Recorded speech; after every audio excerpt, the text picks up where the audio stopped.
action. Before Senator Leahy leaves the floor, I want to thank him from the bottom of my heart.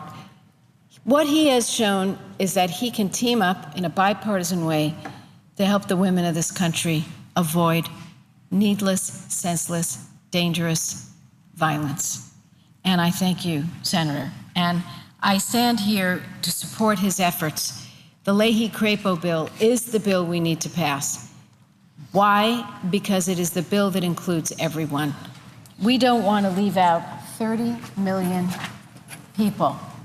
We don't want to leave 30 million people out of the Violence Against Women Act. That's what the House of Representatives does, because they leave out immigrant people, they leave out the gay and lesbian community, they leave out students and Native Americans. And when you look at those women in those groups, you find out, indeed, they have a very high percentage of violence in their communities, violence against women that leaves women in deep trouble and threatens their lives.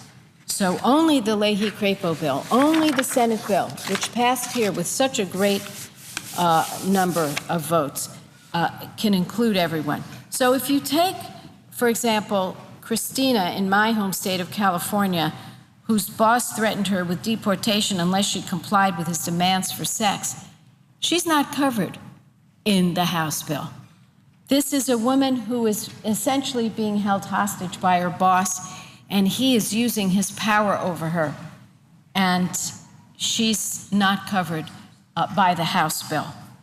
The House bill, again, fails to protect LGBT individuals when they have problems with abusive partners and have been turned away in the past from shelters because the Violence Against Women Act did not cover the LGBT community.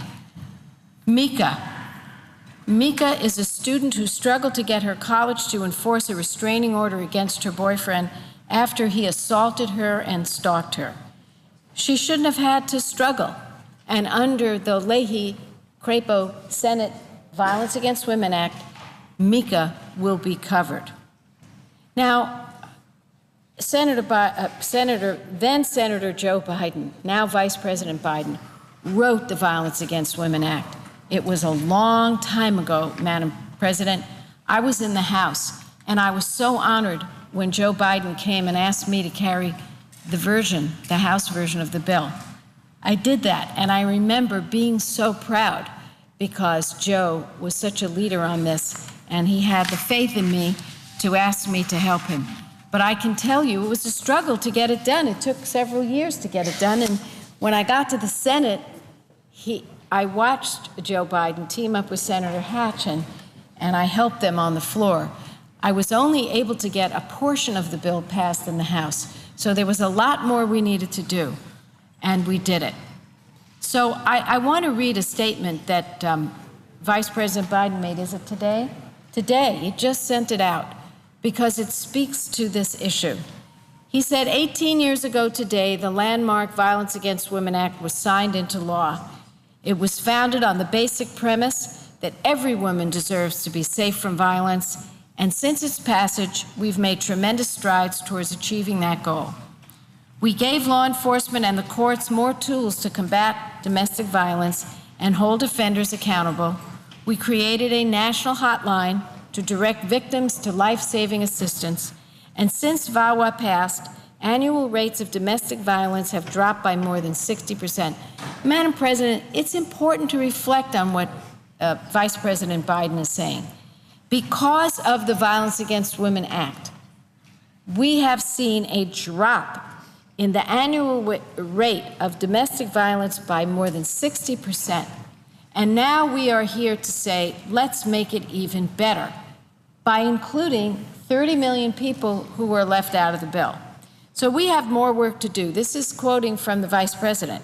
He says 3 women still die every day as a result of domestic violence. 1 in 5 women have been raped, many as teenagers, and 1 in 6 women have been victims of stalking.